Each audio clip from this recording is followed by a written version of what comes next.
गई है तो कंफर्मेशन दीजिएगा।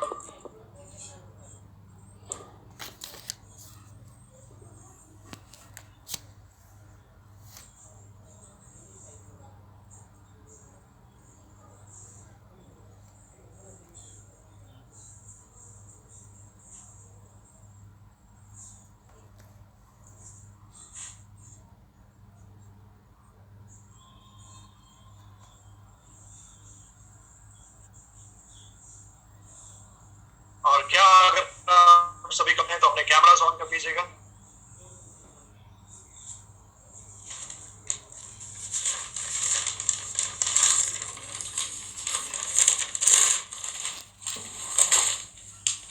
Thank you sir, thank you ma'am. अभी भी बहुत सारे लोग सोच रहे हैं तो प्लीज रिक्वेस्ट करूंगा। ग्रेट, तो शुरुआत करते हैं एक स्पेशल ट्रेनिंग सेशन। सॉरी, तो एक स्पेशल ट्रेनिंग सेशन की हम शुरुआत करते हैं जहां पे हम बात करने वाले हैं डाइजेस्टिव सिस्टम के बारे में, डाइजेस्टिव हेल्थ के बारे में। न्यूट्रीलाइट के जरिए जो है वो कैसे आप अपने हेल्दी सिस्टम को हेल्दी बनाए रख सकते हो, इसे कैसे प्रिवेंट करना है, बीमारियां होने से कैसे बचाना है, न्यूट्रिशन गैप को कैसे फुलफिल करना है, ये सब कुछ मैं आज के सेशन में आपको सिखाऊंगा। शुरुआत करते हैं। सबसे पहले ये डाइजेस्टिव सिस्टम क्या होता है। कुछ स्लाइड्स हैं जो मैंने यहाँ पे गूगल के माध्यम से आप लोगों के लिए ऐड करी है। सो रिक्वेस्ट है कि इनका किसी भी प्रकार से फोटो, स्क्रीनशॉट या रिकॉर्डिंग करना ये लीगल पॉलिसी के अगेंस्ट है। आप नोट्स बनाइए, सुनिए ध्यान से, अपने लैंग्वेज में उसे नोट्स बनाइए ताकि आप बेहतर तरीके से कस्टमर को भी समझा पाओगे। अगर आप सिर्फ रिकॉर्डिंग करेंगे या स्क्रीनशॉट लेंगे तो आपकी गैलरी में पड़ा रहेगा, कुछ काम नहीं आएगा। लेकिन अगर आप नोट्स बनाएंगे तो आपके दिमाग में बैठेगा, जिसको आप कस्टमर को अगली बार बता पाओगे। सही बात है सर। सबसे पहले ये डाइजेस्टिव सिस्टम होता क्या है।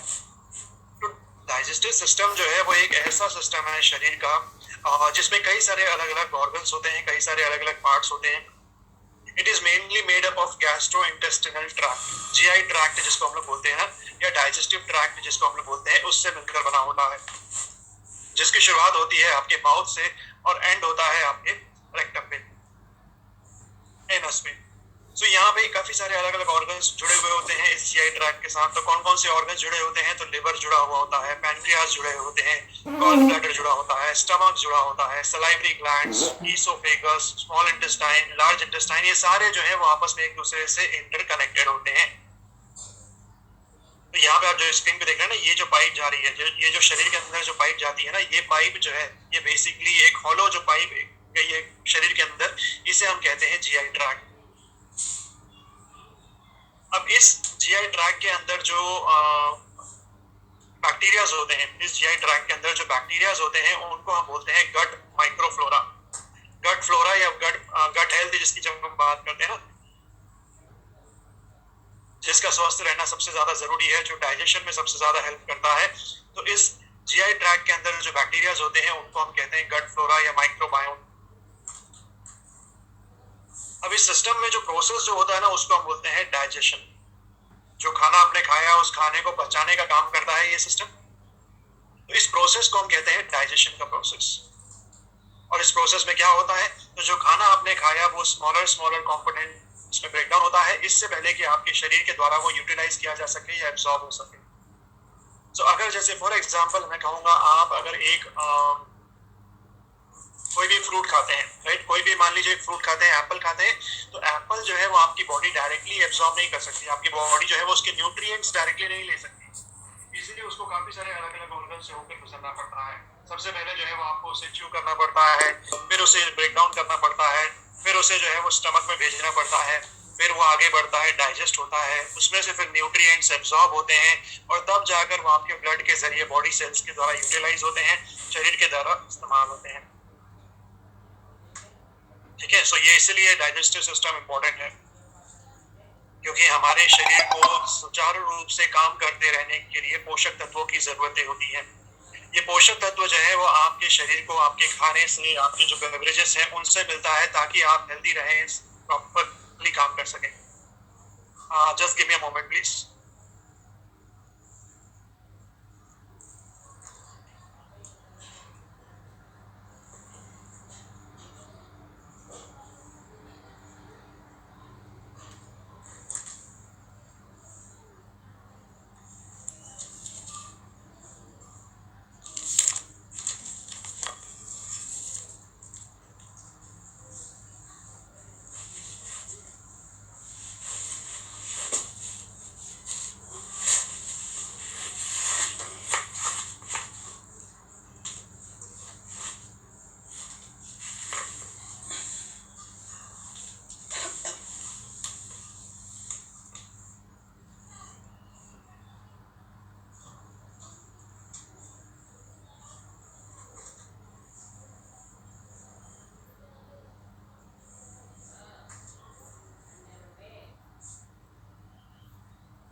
मिनरल्स है, वाइटामिन्स है, मिनरल्स है, इवन वाटर है, ये सारी चीजें जो है वो हमारा डाइजेस्टिव सिस्टम क्या करता है, ब्रेक करता है।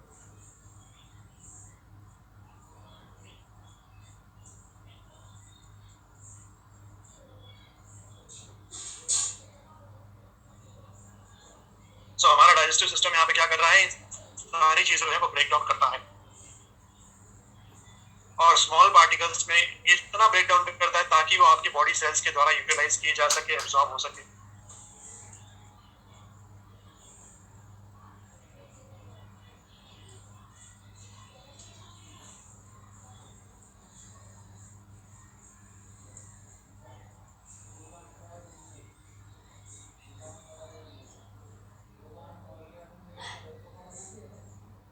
प्रोटीन जो है वो किस में ब्रेक डाउन होता है, तो प्रोटीन ब्रेक डाउन होता है अमीनो एसिड्स में, फैट्स ब्रेक होते हैं आपके ग्लिसरॉल या फैटी एसिड्स में, कार्बोहाइड्रेट्स ब्रेक डाउन होते हैं सिंपल शुगर फॉर्म्स में।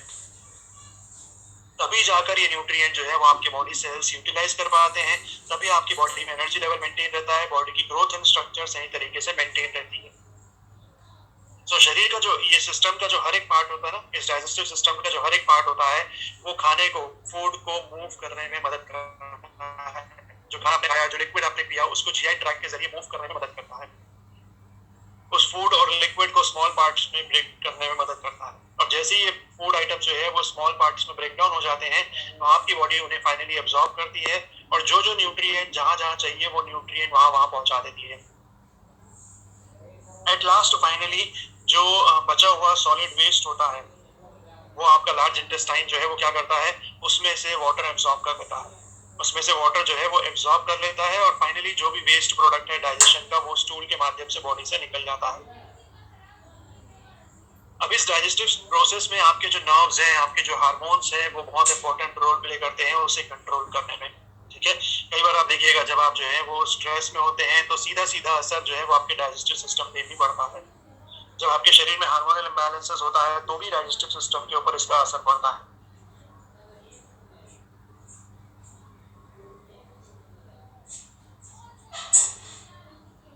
तो यहाँ पे वही चीज बताई गई है, आप अपने स्क्रीन पे जो देख सकते हैं, हर एक ऑर्गन क्या क्या काम कर रहा है, कैसे जो है वो खाना हमारे शरीर में पचता है, कैसे वो फूड आइटम आगे पास ऑन होता है।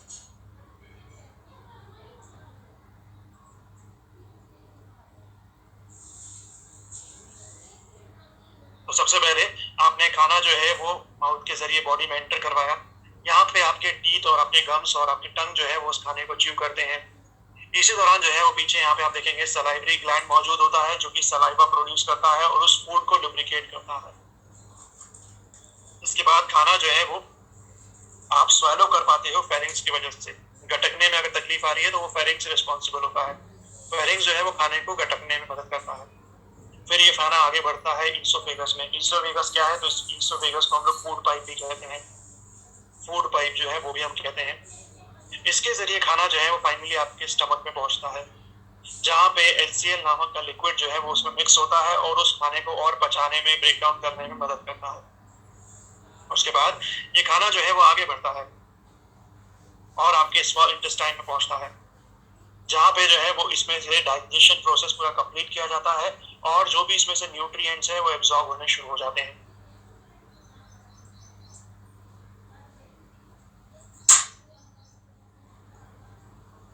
और फाइनली जो सॉलिड वेस्ट है वो आगे बढ़ता है लार्ज इंटेस्टाइन में, जहाँ पे अगर कुछ बचा कुछ वाटर कंटेंट अगर और है तो लार्ज इंटेस्टाइन वो वाटर कंटेंट को और एब्जॉर्ब कर लेता है और बॉडी फाइनली जो सॉलिड वेस्ट है, स्टूल है, उसको बॉडी से बाहर कर देती है, डिटॉक्सिफाई कर देती है। अब इस प्रोसेस में अगर आप देखेंगे तो लिवर एक बहुत इंपॉर्टेंट ऑर्गन होता है, ये क्या काम करता है, तो लिवर जो है वो न्यूट्रिएंट जो आपके खाने से मिला है उसको स्टोर करने का काम करता है। लिवर जो है जो न्यूट्रिएंट आपके खाने से मिला है उसको स्टोर करने का काम करता है। इसके साथ साथ पुराने ब्लड सेल्स को डिस्ट्रॉय करने का काम करता है, बाइल नामक जूस बनाने का काम करता है। इंटेस्टाइन में खाना पच सके उसके लिए लिवर जो है वो बाइल नाम का जूस बनाता है। इसके अलावा ये ब्लड को फिल्टर करने का काम करता है। इसी तरह से फिर आपका जो गॉल ब्लैडर है वो क्या काम करता है, तो उस बाइल को कॉन्सेंट्रेट करता है, स्टोर करता है। पैनक्रियास क्या काम करते हैं, पैनक्रियास जो है वो ब्लड में ग्लूकोज लेवल को कंट्रोल करते हैं। फैट्स को डाइजेस्ट करवाने में मदद करते हैं पैनक्रियास,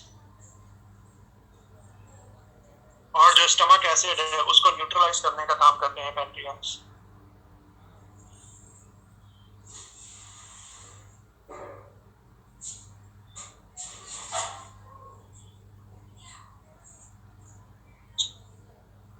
अब अगर आप देखेंगे तो जब ये प्रोसेस इतना लेंदी है, जब ये प्रोसेस इतना बड़ा है, आपने आज सोचिए सुबह नाश्ता जो आपने खाया होगा ना, उस नाश्ते को पचने के लिए इतने सारे प्रोसेस से होकर गुजरना पड़ेगा, तब जाकर जो है उसमें से अगर कुछ हेल्दी चीज आपने खाई होगी तो उसके न्यूट्रिएंट्स बॉडी में अब्सॉर्ब हो पाएंगे।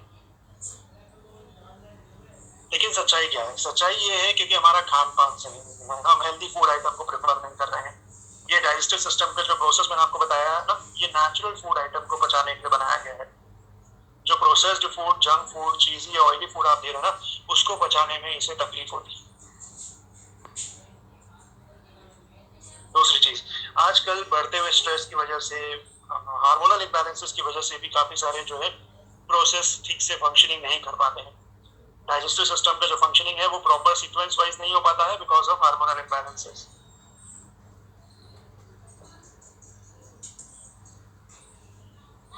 और तीसरी चीज, अभी गर्मियों के मौसम में खासकर जो है वो बहुत सारे लोगों को डाइजेस्टिव प्रॉब्लम्स कॉमनली ज्यादा सुनाई दे रही है, क्योंकि गर्मियों के मौसम में जैसे जैसे गर्मी बढ़ती है, टेम्परेचर बढ़ता है, हमारा पाचन तंत्र जो है वो थोड़ा धीमा हो जाता है।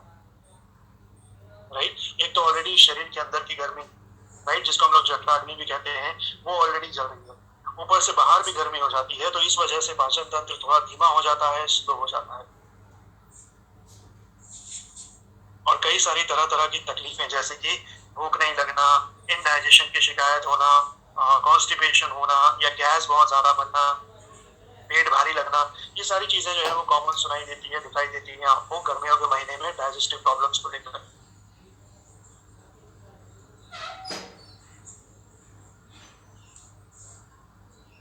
और इस वजह से फिर आपको कई तरह की अनहेल्दी बीमारियां जो है वो आपको होती है। राइट, आपको अनहेल्दी कोलोन की वजह से जो बीमारियां होती है वो क्या क्या है? अगर आपका डाइजेस्टिव सिस्टम सही नहीं है तो आपको कई तरह की, सर से लेकर पांव तक कई तरह की बीमारियां जो है वो अनहेल्दी डाइजेस्टिव सिस्टम की वजह से होती है। जैसे अगर हम बात करें तो अगर आपका सोचिए पेट साफ नहीं होता, अगर आपका पेट साफ नहीं होता या हमेशा गैस बना रहती है, तो हमेशा देखिएगा आपको डिप्रेशन होगा, चिड़चिड़ापन आपको बहुत ज्यादा होगा, किसी भी काम में आप फोकस नहीं कर पाओगे, मूड स्विंग्स काफी ज्यादा होंगे। अगर आपका डाइजेस्टिव सिस्टम हेल्दी नहीं है तो आपको बार बार जो है वो एलर्जीज होंगी, नेजल कंजेशन होगा आपको बार बार, अस्थमा या हाई फीवर आपको बार बार होगा।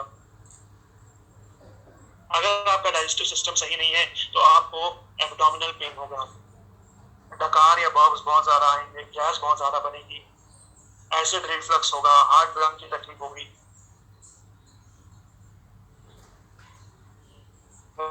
इवन वजाइनल इश्यूज भी होते हैं, ईस्ट इन्फेक्शंस भी होता है, ब्लैडर इन्फेक्शंस भी होता है डाइजेस्टिव सिस्टम हेल्दी नहीं होने की वजह से।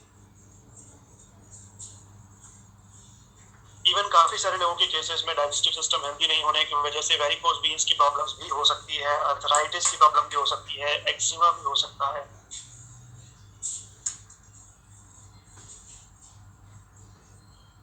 और इवन काफी लोगों को जो है वो एडियो की तकलीफ, यूरिक एसिड बढ़ जाना, या घुटने एडियो में दर्द होना, या उंगली में दर्द होना, या टो की जो नेल्स होती है ना उसमें फंगस हो जाता है।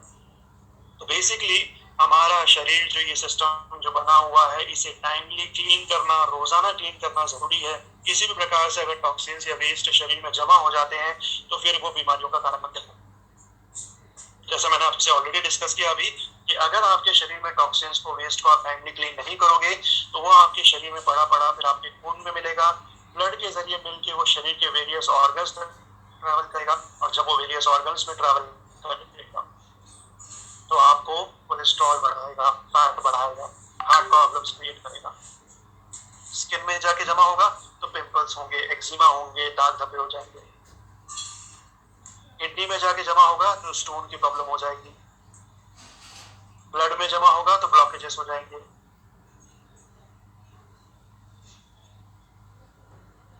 और अगर सिस्टम में ही पड़ा रहता है, इस इंटेस्टाइन में पड़ा रहेगा तो कॉन्स्टिपेशन होगा। सो दैट इज व्हाई कहते हैं ना, सारी बीमारियों की जड़ जो है वो आपका पाचन तंत्र होता है, उसी से लिंक होते ही उसी से जुड़ा हुआ होता है। अगर वो स्वस्थ है तो पूरा शरीर स्वस्थ है।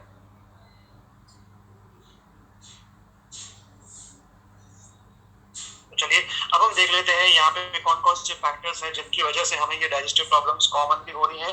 तो सबसे पहला फैक्टर नंबर 1 जो है वो है इररेटिक ईटिंग हैबिट, यानी कि जब हमारा खान पान सही नहीं है, आदतें सही नहीं है, किसी दिन हम नाश्ते का, लंच का, डिनर का टाइम फिक्स नहीं है, प्रॉपरली टाइम पे नहीं खाते। प्रोसेस्ड फूड, जैसा मैंने आपको पहले भी कहा कि हमारा पाचन तंत्र प्राकृतिक फूड को पचाने के लिए बनाया गया है, हम अगर उसे प्रोसेस्ड फूड देंगे तो तकलीफ होगी। प्रदूषित वातावरण में अगर हम रहते हैं तो हमें पाचन तंत्र की तकलीफ होगी। एडल्ट्रेटेड, मिलावट वाला खाना हम खाते हैं तो हमें पाचन तंत्र की तकलीफ होगी। फाइबर और न्यूट्रिएंट्स की कमी है शरीर में, अगर फाइबर की कमी है, न्यूट्रिएंट्स की कमी है डाइट में, तो हमें डाइजेस्टिव प्रॉब्लम्स होंगी।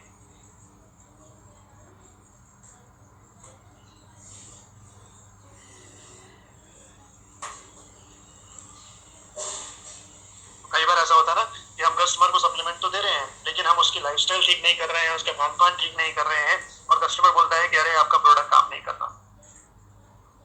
तो उन्हें बताने की, समझाने की जरूरत है कि ये सपोर्ट का काम करते हैं। अब क्योंकि आपने अपने शरीर को स्वस्थ नहीं रखा तो इसलिए आपको इसे समय देना होगा, और प्लस अपने खान पान पे, रूटीन पे, लाइफस्टाइल पे ध्यान देना होगा।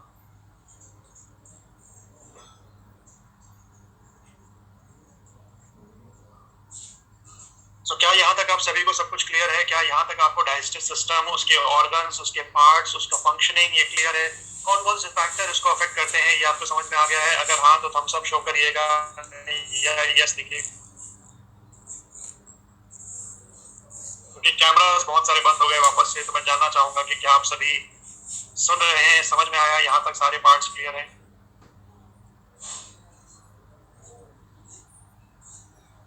Thank you so much.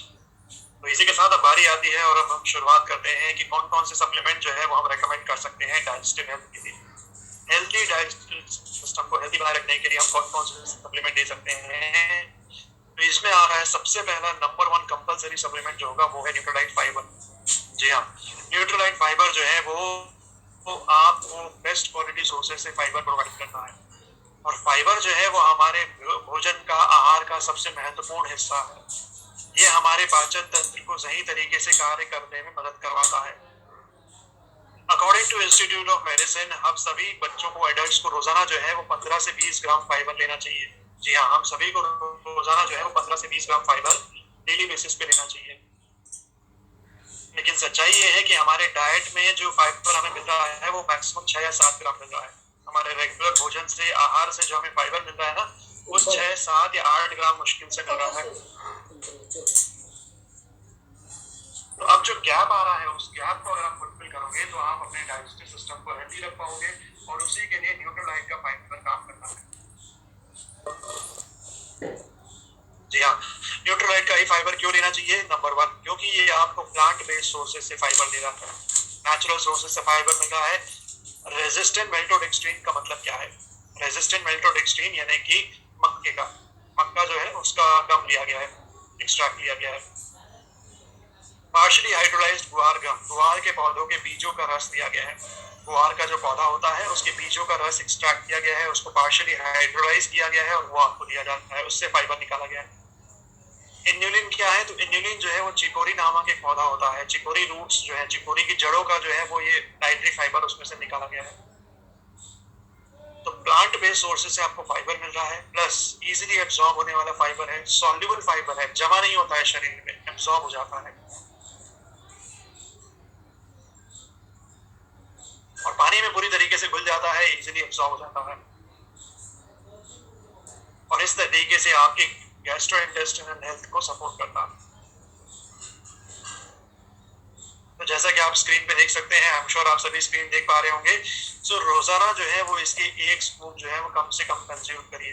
1 गिलास पानी में 1 चम्मच मिलाकर जो है वो रोज कंज्यूम करिए।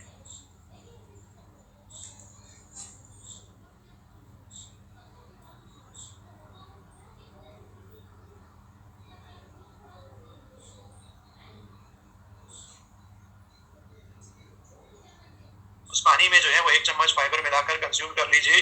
दिन की शुरुआत करने के लिए सबसे बेस्ट ऑप्शन होता है सुबह खाली पेट।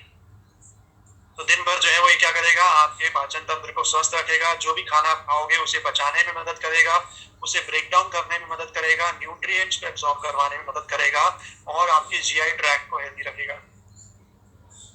प्लस इंश्योर करिए कि दिन भर में आप 2 से 3 लीटर पानी जो है वो रेगुलर पी रहे हो।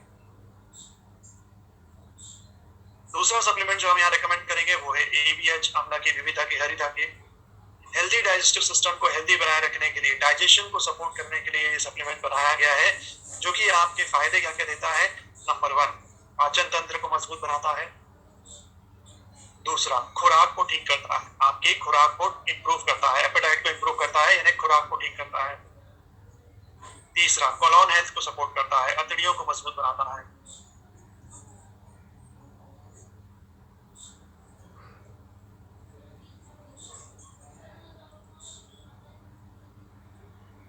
हाइपर एसिडिटी में आराम देता है, हाइपर एसिडिटी में आराम देता है और ओवरऑल पूरे बॉडी सिस्टम को डिटॉक्सिफाई करने में मदद करता है, यानी आपके पूरे शरीर को जो है वो क्लीन करने में, डिटॉक्सिफाई करने में मदद करता है। अब ये सारे फायदे आपको क्यों मिल रहे हैं? ये सारे फायदे आपको इसलिए मिल रहे हैं क्योंकि इसके अंदर हमने जो है वो 3 फलों का मिश्रण लिया है, जिसको आप लोग त्रिफला भी जानते हैं, आंवला, हरड़ और बेहड़ा। आंवला की विविधता की हरिता की जो है वो संस्कृत नाम है, उसका हिंदी नाम है आंवला, हरड़ और बेहड़ा।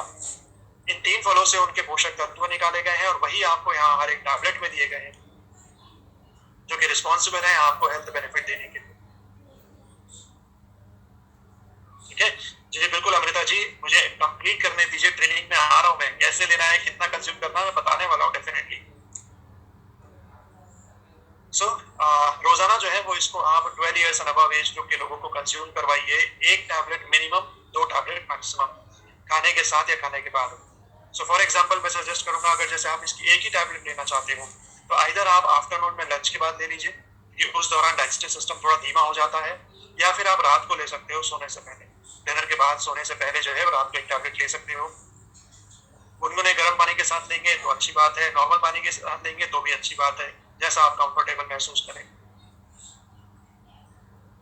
इस तरीके से फाइबर सुबह खाली पेट और ABH जो है वो खाने के बाद, ये 2 सप्लीमेंट मिनिमम बेसिस पे रहेगा आपके डाइजेस्टिव सिस्टम को सपोर्ट करने के लिए।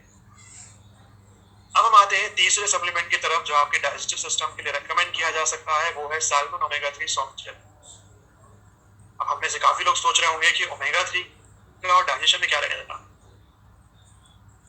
तो ओमेगा 3 फैटी एसिड जो है वो गुड फैट्स के रूप में जाना जाता है, ये आप सभी जानते हैं, गुड फैटी एसिड है, एसेंशियल फैटी एसिड है। तो आपके शरीर में जो भी फैट्स हैं, जो बेसिकली बैड फैट्स हैं, कोलेस्ट्रॉल हैं, जो भी टॉक्सिन्स हैं, उसको बॉडी से डिटॉक्सिफाई करवाने का काम करता है। दूसरी चीज, ये एंटी इंफ्लेमेटरी प्रॉपर्टीज के साथ आता है। एंटी इंफ्लेमेटरी यानी किसी प्रकार का सूजन, स्वेलिंग, इन्फेक्शन होने से बचाता है। तो ओमेगा 3 अगर आप रेगुलर कंज्यूम करोगे ना, तो आप लोगों को जो एब्डोमिनल पेन की शिकायत रहती है, या लिवर इन्फेक्शन, या किडनी इन्फेक्शन, या जीआई ट्रैक्ट में इन्फेक्शन, या स्टमक में इन्फेक्शन, इंटेस्टाइन में इन्फेक्शन, या लोअर बॉडी में कोई इन्फेक्शन, किसी भी प्रकार के इन्फेक्शन से प्रिवेंट करता है ओमेगा 3, क्योंकि ये एंटी इन्फ्लेमेटरी है। इन्फ्लेमेशन यानी सूजन या स्वेलिंग होने से बचाता है।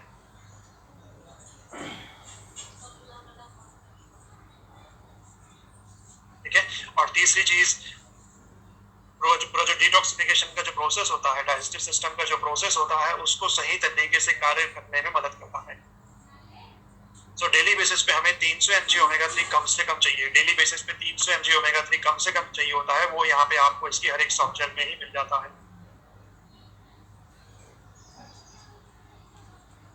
मिनिमम 1 सॉफ्ट जेल या मैक्सिमम 2 सॉफ्ट जेल दिन भर में आप कंज्यूम करवा सकते हैं।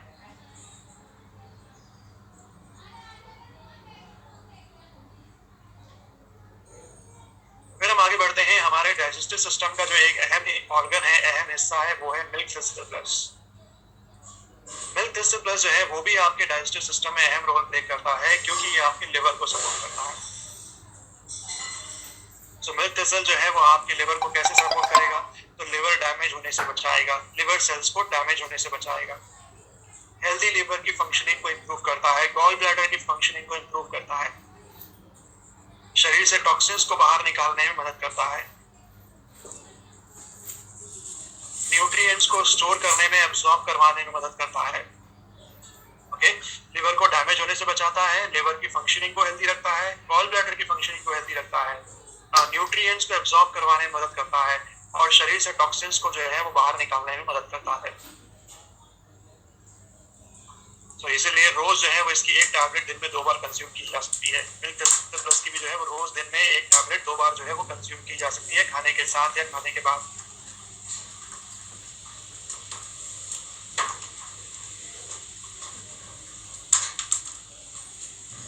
फिर आता है एक और बेहतरीन सप्लीमेंट आपके डाइजेस्टिव सिस्टम के लिए, वो है नेचुरल बी विद ईस्ट। जी हाँ, नेचुरल बी विद ईस्ट एक आसान सप्लीमेंट है आपके शरीर को 7 एसेंशियल बी विटामिन्स प्रोवाइड करने का।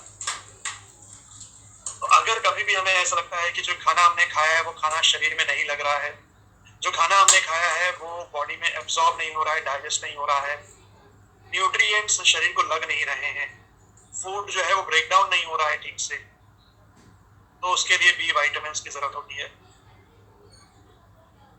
खाना खाने के बाद जो है वो भारीपन महसूस होता है, खाना तो खा लिया लेकिन फिर भी बॉडी में एक्टिवनेस नहीं है, एनर्जी नहीं है, पेट जो है वो भारी भारी लग रहा है, इनडाइजेशन की शिकायत हो रही है। तो ऐसे में ये एक बेस्ट तरीका है कि आप बी विटामिन्स को रेगुलर अपनी डाइट में, रूटीन में ऐड कर दो। ये उस खाने को फ्यूल में कन्वर्ट करता है, उस फूड को जो है वो फ्यूल में कन्वर्ट करता है ताकि आपकी बॉडी में एनर्जी लेवल हमेशा बना रहे। जो खाना आप खा रहे हैं उस खाने से जो न्यूट्रिएंट्स मिल रहे हैं वो बॉडी में एब्सॉर्ब हो पाए, और साथ में इसमें नेचुरली कल्टीवेटेड ईस्ट भी डाला गया है, तो ये इन्फेक्शन होने से बचाता है। ओके, पूरे डाइजेस्टिव सिस्टम में या शरीर में किसी प्रकार का इन्फेक्शन होने से बचाता है। तो रोजाना जो है वो इसकी एक टैबलेट कम से कम कंज्यूम करिए आफ्टरनून में, लंच के बाद। सेफ है बिकॉज कोई आर्टिफिशियल कलर, फ्लेवर या प्रिजर्वेटिव्स एडेड नहीं है। सेफ है बिकॉज कोई आर्टिफिशियल कलर, फ्लेवर या प्रिजर्वेटिव्स एडेड नहीं है। रोज एक टैबलेट आफ्टरनून में, लंच के बाद।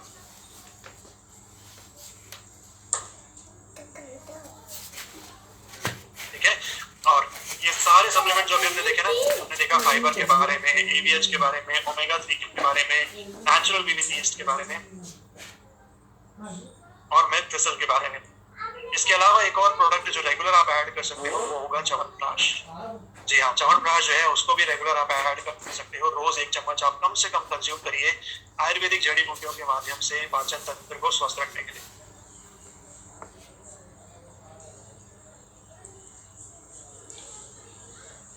ठीक है, सो आई होप आप सभी अब और बेहतर तरीके से तैयार हैं अपने पाचन तंत्र के साथ साथ अपने प्रोस्पेक्ट्स और कस्टमर्स के भी पाचन तंत्र को स्वस्थ रखने के लिए, क्योंकि अब आप एक न्यूट्रिशन एडवाइजर हैं, तो आप लोगों को ये जानकारी प्रोवाइड करिए, आप उनको ये इन्फॉर्मेशन दीजिए, तब जाके जब आप प्रोडक्ट बताओगे ना तो बेहतर इम्पैक्ट क्रिएट होता है। ठीक है, so now we are open for question answers. तो अगला जो समय है वो मैंने सवाल जवाब के लिए ज्यादा समय रखा है, क्योंकि मुझे मालूम है बहुत सारे लोगों को तरह तरह के डाइजेस्टिव इश्यूज हैं, प्रॉब्लम्स हैं, उसका सोल्यूशन आप चाहते हैं। So let's start with the question answers. अपने क्वेश्चन आप चैट विंडो पे लिख के पूछते जाइए, और आई होप सेशन आपको समझ में आया है, पसंद आया है। कोई सवाल है, क्वेश्चन है तो पूछ लीजिए।